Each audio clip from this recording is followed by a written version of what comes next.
Livro de Padre Germano, Memórias, romance mediúnico, recebido pelo médium falante Eudaldo Pagés, registrado por Amália Domingos Soler. Capítulo 7. O patrimônio do homem.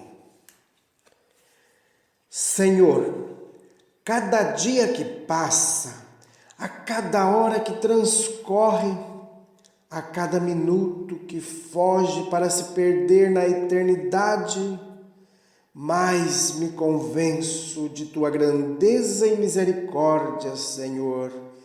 Bendito, bendito sejas. Quanto amas o homem, e quão mal compreendemos teu imenso amor.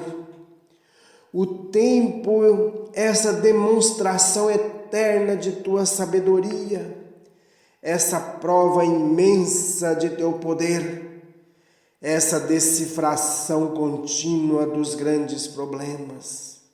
Como foi visto em todas as idades, como, com certo temor supersticioso. E o tempo foi simbolizado por um velho esquálido, devorando seus filhos, destruindo tudo, consumindo a beleza e a juventude do homem, extinguindo seus afetos, caducando suas leis, derrubando seus impérios. Para o homem, o tempo e o nada são sinônimos. Porém, a natureza sempre demonstrou que o tempo é a renovação suprema da vida. E ao estudar a existência do homem, vê-se que o tempo é a redenção da humanidade. É, em uma palavra, o único patrimônio do homem. Se um único indivíduo chegasse a possuir todos os tesouros de um planeta, não seria poderoso se não tivesse à sua disposição tempo de que dispor. Eu, que estudei profundamente nesses livros inéditos, nesses volumes palpitantes que se chamam homens, tive oportunidade de apreciar o valor das horas e por isso considero o tempo como a apoteose de Deus. Quantos seres culpados se redimiram com o passar dos anos? Quantas almas rebeldes entraram nos caminhos do Senhor? Por isso acredito que o homem vive sempre, porque se não viver, como é curto o prazo de uma vida para aquele que cai e quer se levantar. Os sinos dobram afinados, nuvens plúmbeas cobrem o horizonte, os pássaros assustados se refugiam nas copas das árvores e o vento balança seu berço de folhagem. Os cães ganem lastimosamente, a tempestade se aproxima e as lembranças surgem em minha mente. O tempo passou, porém aquela tarde vive em minha memória. Por qual estranho mistério, manuscrito querido, não tracei em tuas amareladas folhas as impressões de um acontecimento que marcou época em minha vida? Porque algumas vezes, ao tomar a pluma e ao pensar naquele desventurado, minha mão tremeu e não pude formar uma única letra?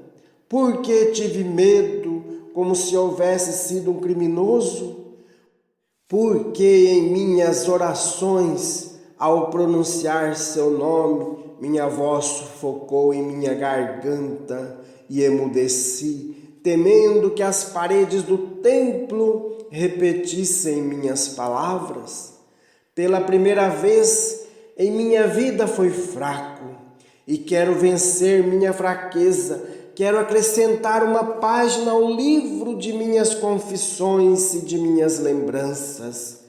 Quero que os homens saibam a desventurada história de um espírito rebelde, cujo nome verdadeiro nem mesmo a ti, manuscrito querido, devo confiar.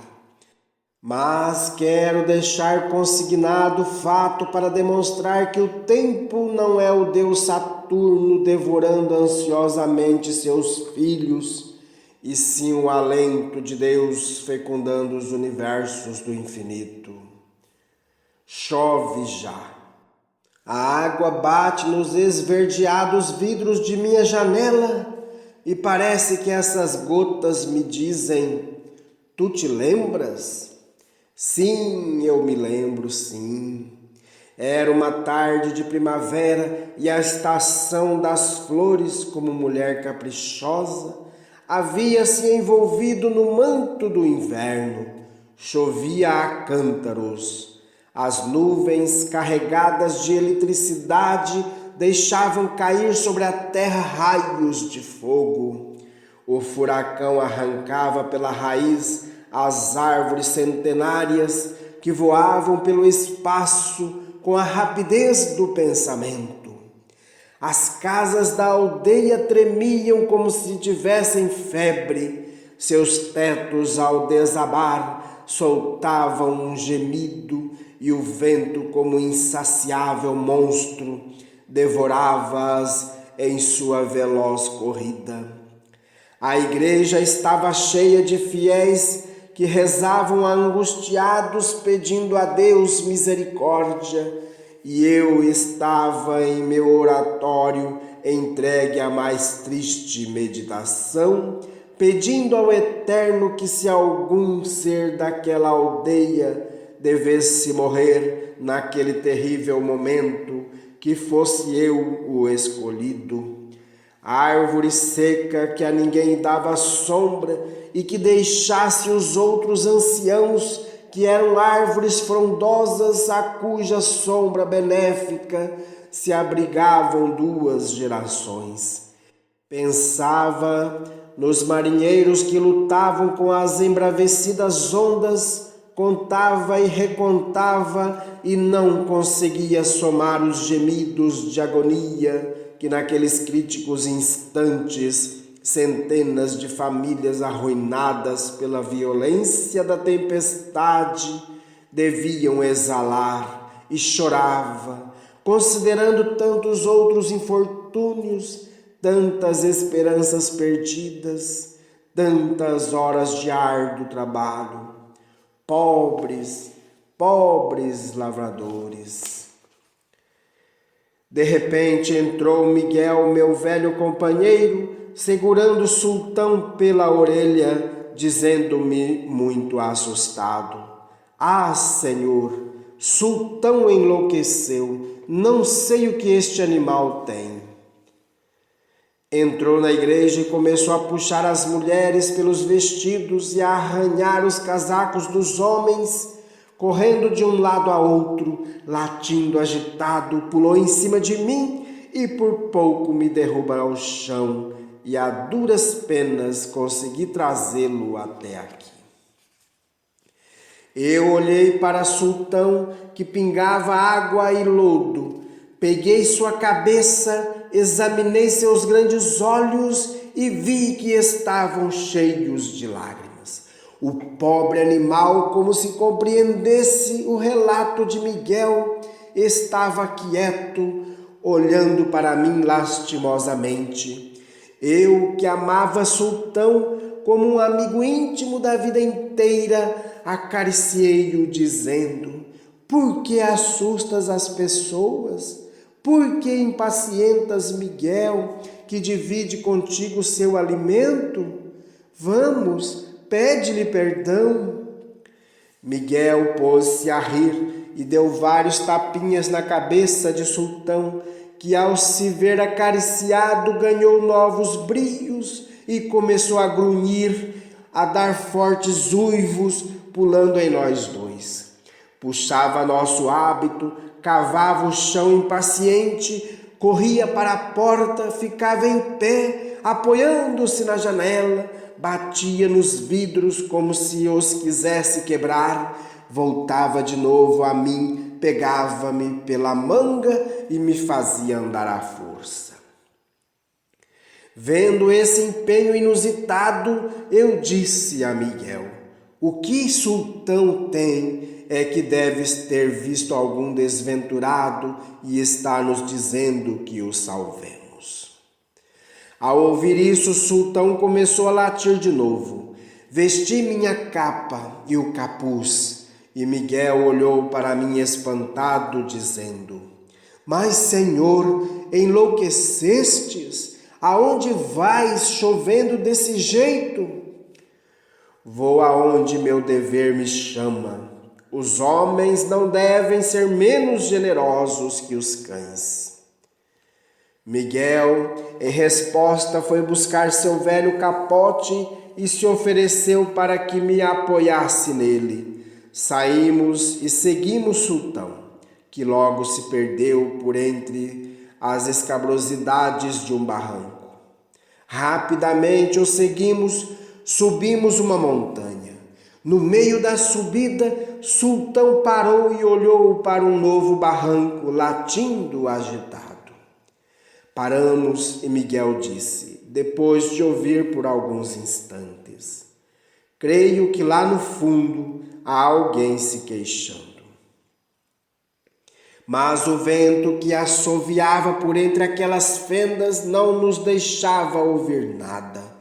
Sultão, para nos convencer, olhou o terreno, deu várias voltas e começou a descer, e nós o seguimos, guiados e sustentados por algum anjo do Senhor, pois de outro modo não se concebe que conseguíssemos vencer tantas dificuldades.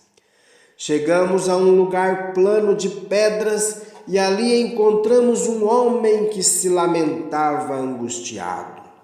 Miguel e eu o levantamos e, como se aquele pobre ser estivesse nos esperando, ao se sentir amparado por nós, disse com voz abafada: graças a Deus. E perdeu os sentidos. Depois de uma marcha penosíssima, chegamos à igreja e deitamos aquele pobre infeliz em um banco da sacristia. Prestamos os auxílios convenientes e ele logo abriu os olhos, olhando para todos os lados. Olhou para os camponeses que os cercavam e se levantou prontamente, dizendo: vão embora daqui. Não sei se estou morto ou vivo, mas quero ficar sozinho. Ouvistes? Vão embora! Esvaziei o aposento e fiquei sozinho com o velho e sultão, que, como se compreendesse que seu trabalho já estava concluído, deitou-se para descansar de sua fadiga. Eu me sentei ao lado do doente e disse: pelo modo como falas, percebe-se que não estás ferido, graças a Deus. Não há ninguém na terra que possa ferir meu corpo, porém minha alma está ferida. Agora diga-me, estou morto ou vivo? Sinto grande confusão em minhas ideias. Estás vivo, graças a Deus. Não agradeça tanto, padre, pois sem dúvida alguma seria melhor que eu houvesse morrido. Sabe para que quero a vida? Para que a queres? Para vingar-me, para lavar com sangue a mácula de uma ofensa. Belo modo de lavá-la, cometendo sem dúvida um assassinato. Que quer, padre? Primeiro, o mais importante, e as manchas da honra só com sangue se lavam. Contarei minha história, pois para isso vim. Não pense que foi o acaso que me levou àquele barranco. Eu quis cortar caminho e em minha corrida caí, e creia que ali sofri todos os tormentos do inferno. Lutava para subir e escorregava, e quanto mais queria avançar, mais terreno perdia. As forças me faltavam, minha cabeça não queria se levantar de seu travesseiro de rochas, e pensei que ia morrer sem confissão, sendo que só para me confessar vim até aqui. Faz muito tempo que o conheço e não queria ir embora do mundo sem me confessar. A carga de minhas culpas é muito pesada e só um homem como o Senhor pode ajudar a levá-la. 2 únicos objetivos tenho na vida: confessar-me hoje e vingar-me amanhã. Pois nem te confessarei hoje, nem te vingarás amanhã. Estás doente, teus olhos têm o brilho da febre, teu olhar perdido me diz que deliras. Agora te deixarei em meu leito, descansarás, repousarás, e quando houveres recuperado a saúde, seguirás tua viagem. Eu te advirto que não quero receber tua confissão. Horrorizam-me os segredos dos homens.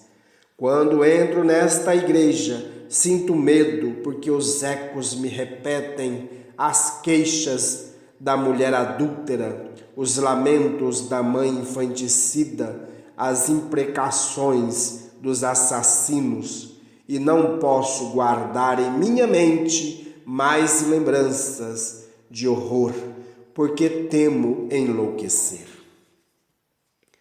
O doente passou a olhar à sua volta e disse amargamente: tem razão. Quantos segredos guardarão as paredes desta igreja? É bem triste a história da humanidade. Segui-me, disse eu com afã. Necessitas descanso, estás doente, crê em mim. Bem, eu o seguirei, mas amanhã me ouvirá, se não de bom grado, por obrigação. Conduzi-o a meu quarto, fiz que tomasse alimento, ajudei-o a se despir e ele se deitou em meu leito. Logo adormeceu um sono agitado e eu então o contemplei atentamente. Era um homem de uns 50 anos, de arrogante figura, e até dormindo seu semblante revelava orgulhosa altivez. Retirei-me a meu oratório e ali me entreguei a pensar. E como réu no corredor da morte, temia que amanhecesse e chegasse a hora de meu suplício. Eu me perguntava: quem será esse homem, Senhor? Que novos crimes saberei amanhã? Que novos inimigos criarei? Porque nunca transigirei com a hipocrisia, nem entregarei nenhum criminoso à justiça, pois sei que destruo um corpo e entrego um espírito ao tormento, e prefiro trabalhar em sua regeneração com todas as forças de minha alma. Eu quero a correção para o criminoso, mas não quero os tormentos horríveis, os trabalhos forçados.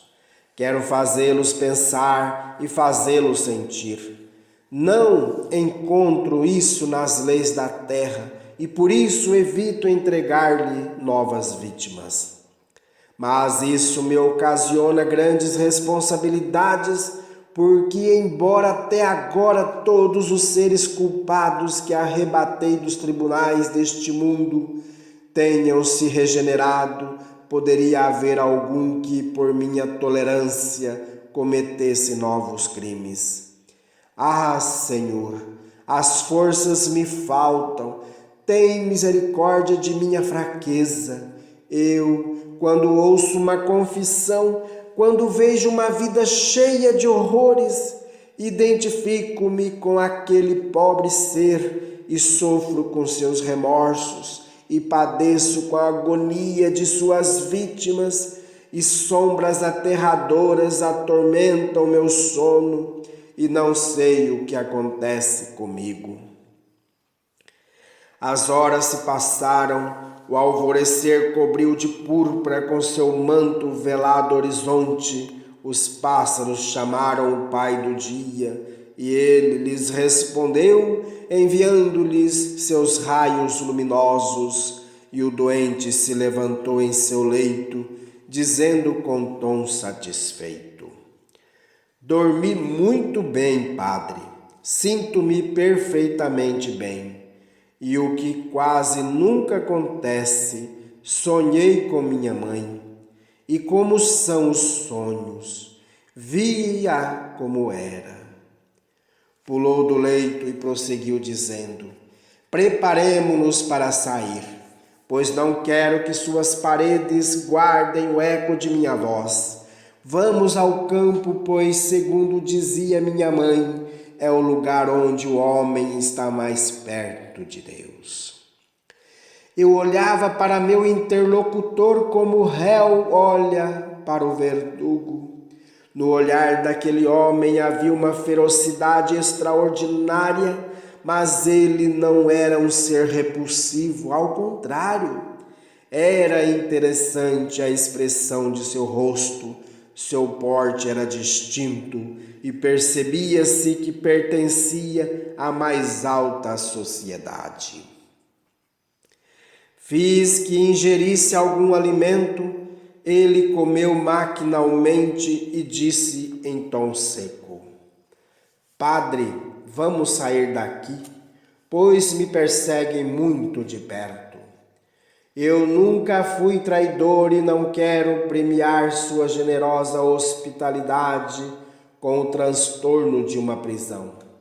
O Senhor não sabe ainda a quem tem em sua casa.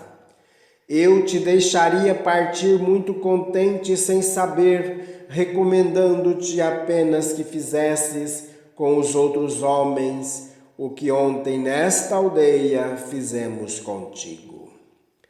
Em resposta, ele simplesmente saiu do aposento, acariciou o sultão que seguia ao seu lado, muito satisfeito, e fomos para o campo sem pronunciar uma palavra.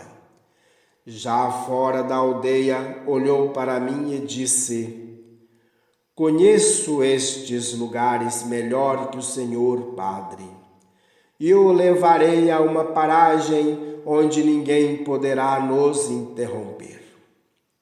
Assim foi. Sentamo-nos em uma depressão e sultão, como sentinela avançada, sentou-se a longa distância de nós. Eu pedi a Deus inspiração e, como sempre, senti em todo o meu ser uma forte comoção. Senti sobre meu crânio uma mão de fogo, minhas ideias adquiriram lucidez e o velho padre da aldeia se sentiu forte e rejuvenescido. Olhei para o meu companheiro que estava mergulhado em profunda meditação e disse: cumpra-se o sacrifício, comece, mas acima de tudo, diga-me absolutamente toda a verdade. Os homens de minha raça não mentem jamais. Olhe bem para mim. Não calcula quem sou? Meu nome deve ter chegado muitas vezes a seus ouvidos. Sou o grão-duque Constantino de Rus. Efetivamente, ele me era bastante conhecido por seu fatal renome e por um instante senti medo, senti horror, senti um espanto inconcebível. Mas foi uma coisa instantânea, porque um desejo muito veemente de saber a história daquele homem se apoderou de minha alma. Ele era para mim um náufrago perdido no oceano irado das paixões, e do fundo do mar dos vícios eu me propus tirá-lo a todo custo. Então senti-me forte, animado, disposto a transformar o mundo inteiro. Aproximei-me mais dele peguei uma de suas mãos, olhei fixamente para ele e disse: fala, eu te conheço e me compadeço de ti há muito tempo. O Senhor se compadece de mim? Exclamou com espanto. Sim, eu me compadecia. Como não haveria de me compadecer se és mais pobre que o último mendigo da criação? Pobre eu? Respondeu com ironia. Sem dúvida, ignora que em meus domínios o sol nunca se põe. O sol não tem que se esconder no lugar onde nunca brilhou. Mas começa teu relato. O grão-duque olhou para mim e começou dizendo: não conheci meu pai, morreu em uma ação antes de eu nascer. E quando celebravam seus funerais, minha mãe me deu à luz. Segundo contam, colocaram-me sobre o túmulo de meu pai e meus súditos me aclamaram como único chefe de minha ilustre família. Não restava mais descendente homem além de mim, pois todos haviam perecido na guerra. Minha mãe era uma santa mulher, agora sei, e recordo que muitas vezes me dizia: quisera ao morrer levar-te comigo e que teu nome se perdesse nas sombras do sepulcro. Nota-se que tua pobre mãe via muito claramente teu fatal porvir. Prossegui. Quando ela morreu, eu me alegrei com sua morte, porque era o único ser que contrariava meus desejos, e aos 14 anos fiquei livre de toda a tutela, com o direito de vida e morte sobre meus vassalos. Não conheci limites para meu querer, minha vontade soberana se cumpriu sempre, e ai do ousado que não a houvesse cumprido. Para ter um herdeiro de meu nome, uni-me a uma jovem de estirpe real para perpetuar minha raça. Por isso sempre usei as mulheres e a nenhuma amei. Só a minhas filhas olhei com respeito, porque afinal levavam meu sobrenome. Minha primeira esposa deu à luz uma menina e eu me indignei de tal maneira que ela desapareceu rapidamente da terra, porque meu médico compreendeu que eu queria que desaparecesse. Casei-me pela segunda vez e aconteceu o mesmo, e me casei a terceira e a mesma história se repetiu, e esse filho nunca veio. E como querias que viesse infeliz? Para a árvore da iniquidade não há brotos na natureza. Pode dizer, padre, obriguei 36 jovens filhas de meus vassalos a que cedessem a meus desejos. A maior parte foi estéril, outras morreram de pesar, algumas conservaram uma recordação de mim, que se extinguiu ao nascer. Porque nenhuma das filhas que tive de origem bastarda sobreviveu ao nascimento, e invejei o último dos meus súditos ao vê-lo brincar com seus filhos. Todos tinham um herdeiro de seu nome, só o meu estava fadado a se extinguir. Porque é necessário que se extinga? Porque és filho de uma família execrável, porque onde tu e os teus haveis chegados não deixastes mais que um rastro de sangue e lágrimas. Por isso é preciso apagar teu nome do livro da história, para que os povos não se envergonhem. Mas prossegue, pois ainda não deves ter concluído. Resta-me algo a lhe contar ainda. 3 filhas me restaram de meus 3 casamentos, as quais, se não amei muito, respeitei, e para que com suas fraquezas ou leviandades porque todas as mulheres são a mesma coisa. Não manchasse meu nome, 2 delas coloquei em um convento, e a mais velha ficou ao meu lado, fazendo-me cometer um novo crime. Um homem mais poderoso que eu, por conta de sua posição social, seduziu-a e depois de seduzi-la, como ele é casado, abandonou-a e ciente de que, ao saber do ocorrido, eu me vingaria, ele me afastou, acusando-me de ser o chefe de uma sedição e me despojou da maior parte de meus bens.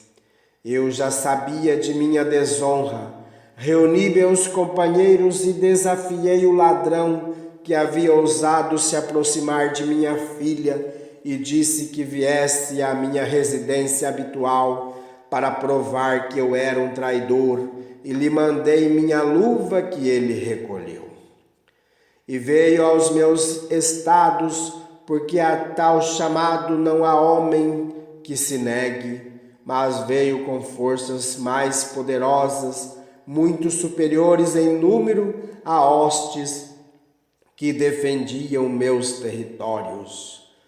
Compreendi que rapidamente se apossaria de meu castelo e mandei um arauto com uma carta dizendo que eu mesmo jogaria as chaves da fortaleza à porta de sua tenda, e não tardei a cumprir minha palavra.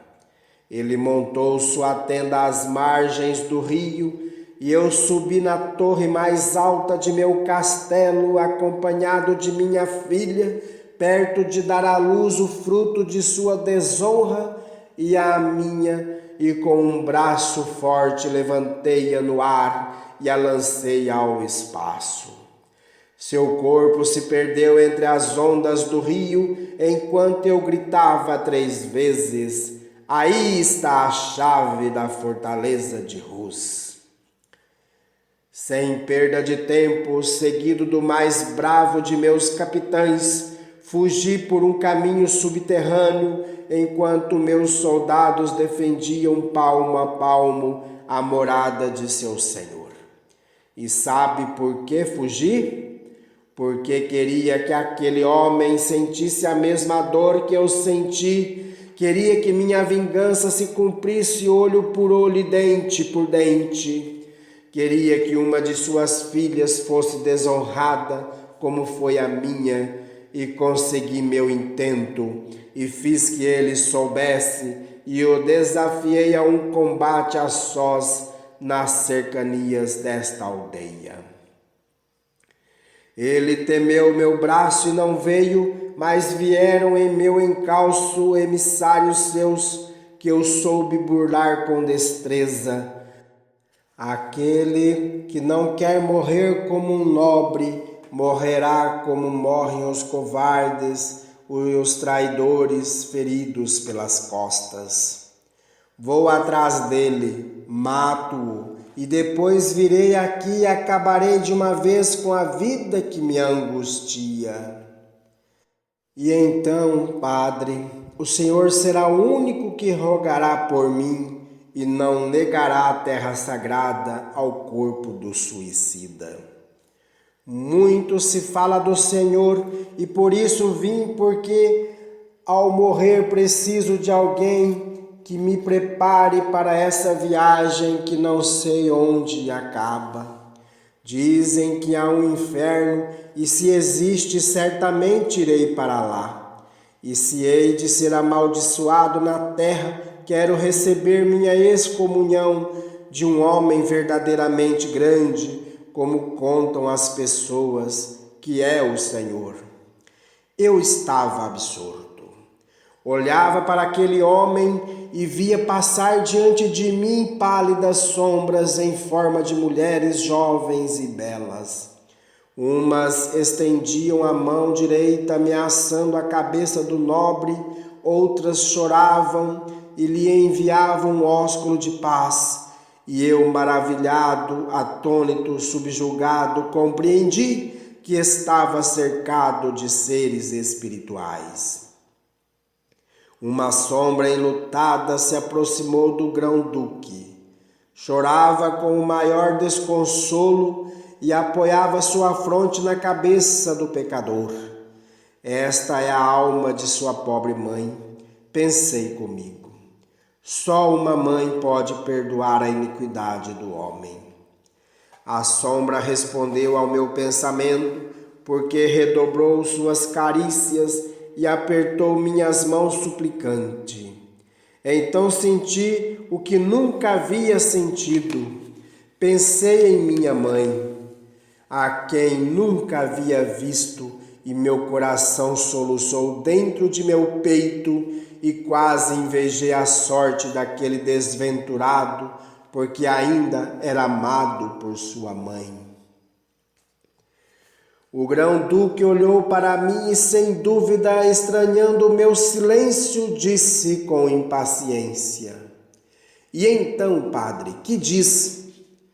Ao ouvi-lo, voltei à vida real e só fiquei vendo sua mãe que se apoiava no ombro de Rus. "Alguma vez te lembras de tua mãe?" "Sim, muitas vezes." "Por que me pergunta?"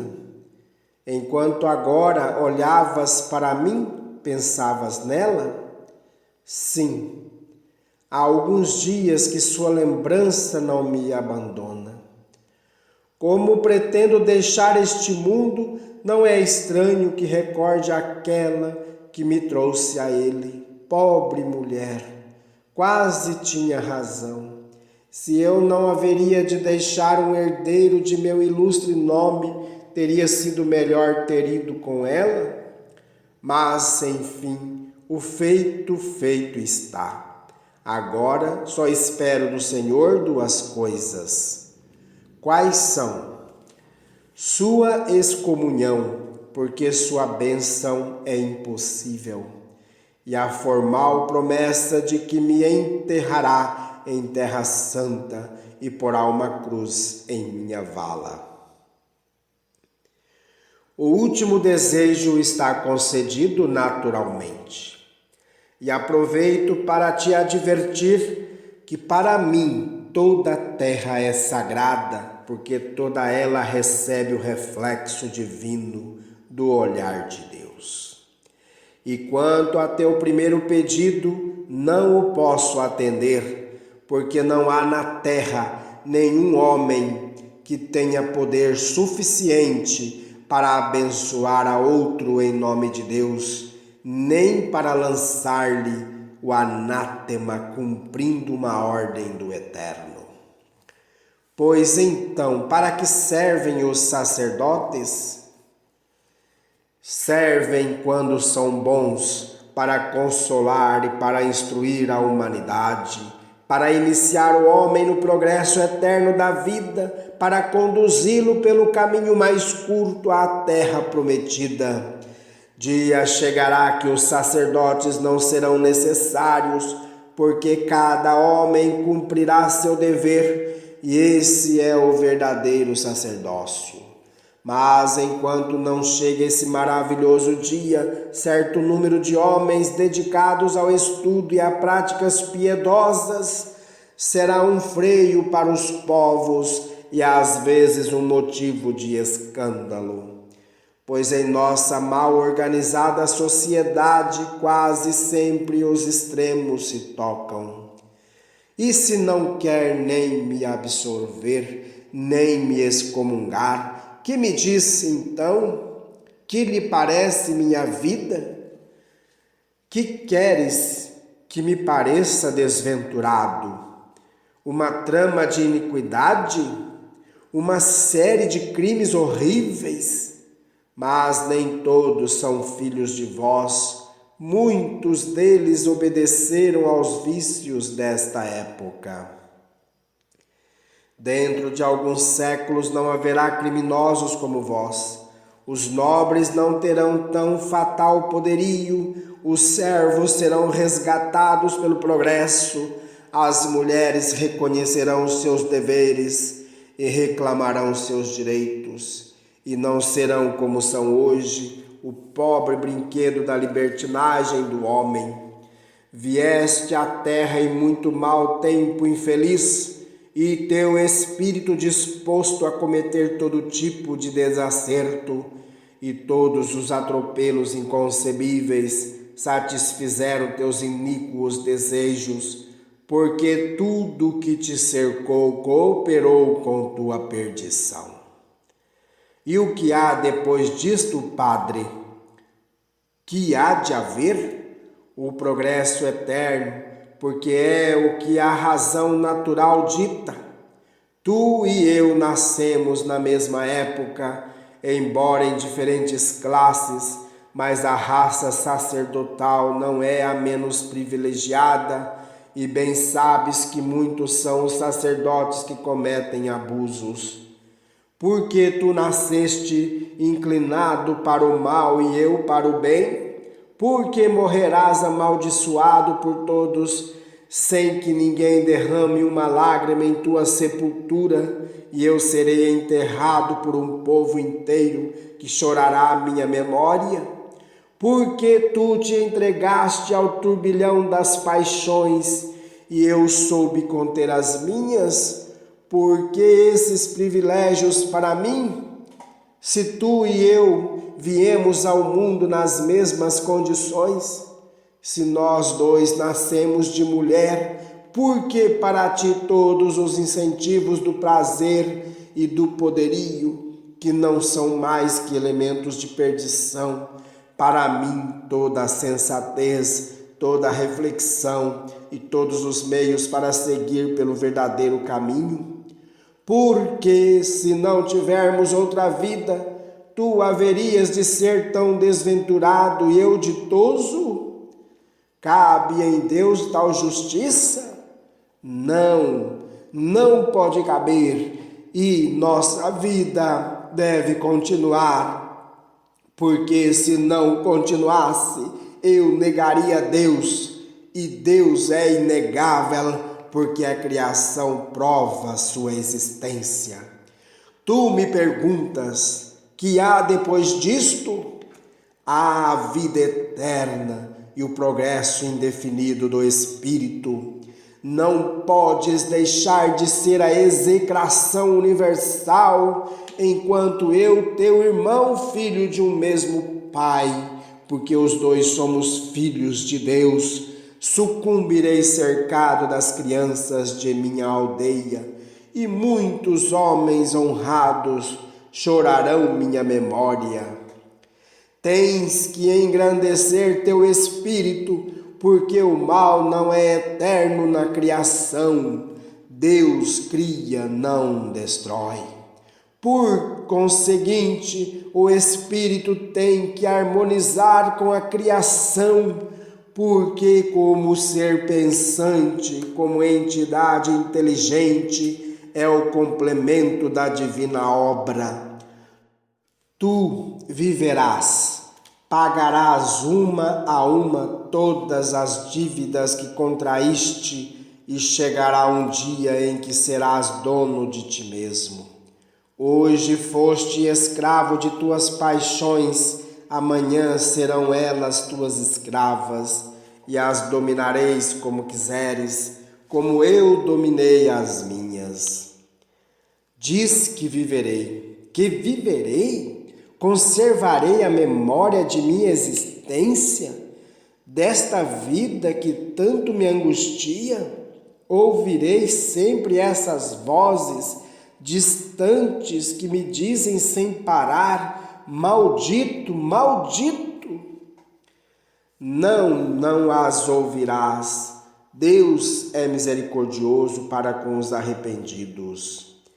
E se quiseres, a partir de hoje mesmo, poderás começar tua nova vida.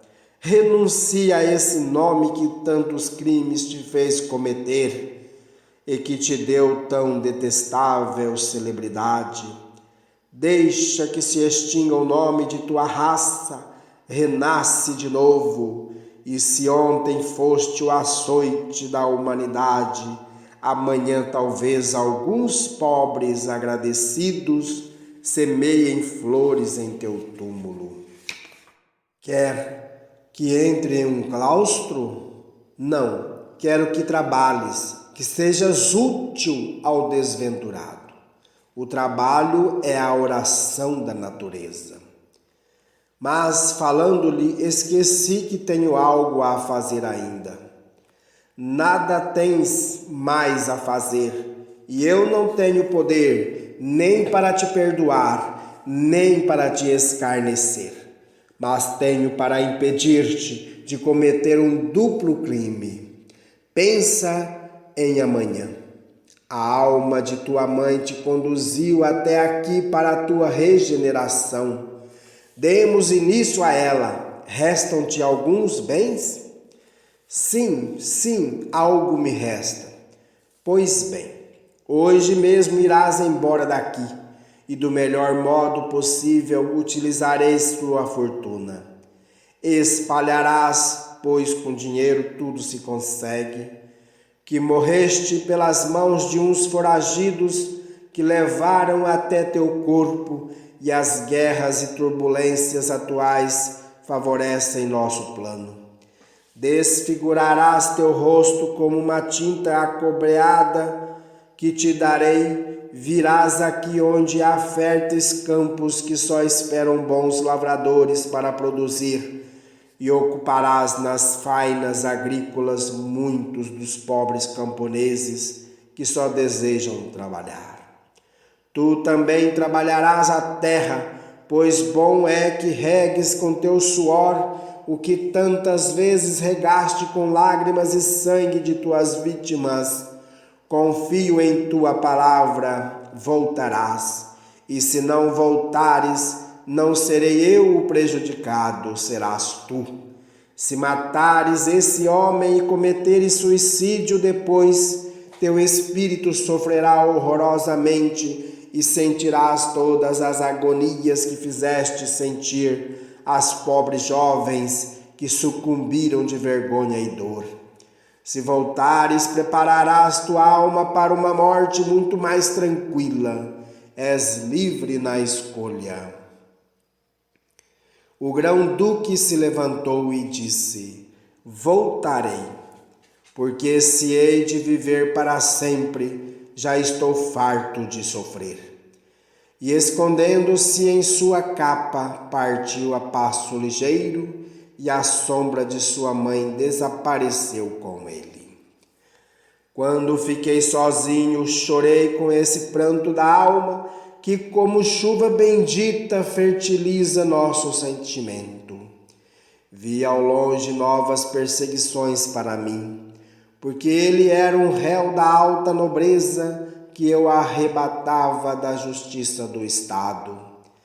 Mas que me importava, já que evitava 2 crimes e fazia um pobre louco de nascença pensar em sua cura? Passaram-se muitos dias, alguns meses, até que uma tarde um aldeão me trouxe uma carta. Era do duque, anunciando sua chegada próxima, e me advertia que, seguindo meu conselho, havia deixado de pertencer à raça branca. Um mês depois, chegou o grão-duque de Rus, pedindo-me hospitalidade, acompanhado de seu servo mais fiel, que como seu dono parecia um etíope. O grão-duque não parecia o mesmo. De cabelos tonsurados, as mãos enegrecidas e o ar vulgar, seu semblante humilde, havia morrido efetivamente o último rebento da casa de Rus. Quando me viu, jogou-se em meus braços e disse em meu ouvido: eu lhe confesso que mais de uma vez hesitei em vir, mas por fim o Senhor venceu, única vontade que já dominou a minha. Demos graças a Deus, mestre João. Se não te opões, usarás este nome. Muito bem. Agora todos os nomes me são iguais. Diga-me o que devo fazer. Já te contei meu plano. Segue-me, se quiseres, mas eu não te chamei ao meu lado para que vivas oprimido, e sim para salvar-te de um duplo crime, para lavrar a terra e talvez encontres os sulcos no céu. 4 anos depois, em uma linda tarde de primavera, alguns camponeses vieram me dizer, muito desolados, que mestre João estava morrendo. Fui com ele e me dirigi à abadia de Santa Isabel, transformada em granja modelo. O trabalho havia embelezado aquele vetusto e arruinado edifício, onde uma multidão de famílias havia encontrado meios de subsistência. Uma completa revolução reinava na granja. Os homens falavam com mistério. Algumas mulheres choravam e seguravam seus filhos para que não fizessem barulho e respeitassem o repouso do mestre João. Quando entrei no quarto do doente, ele acordou e, segurando minha mão, disse com voz solene: Padre, sua profecia vai se cumprir. Vou morrer, mas serei chorado. Vejo a comoção dessa boa gente. Alguns gemidos chegam até mim. Como é lindo ser amado!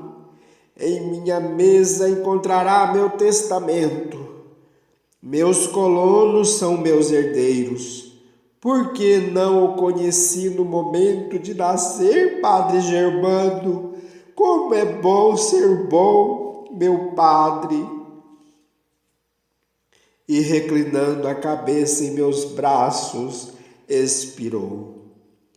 Minha profecia se cumpriu. Nos ombros dos camponeses, o último grão-duque de Rus foi levado à sua humilde sepultura e seres agradecidos a cobriram de flores.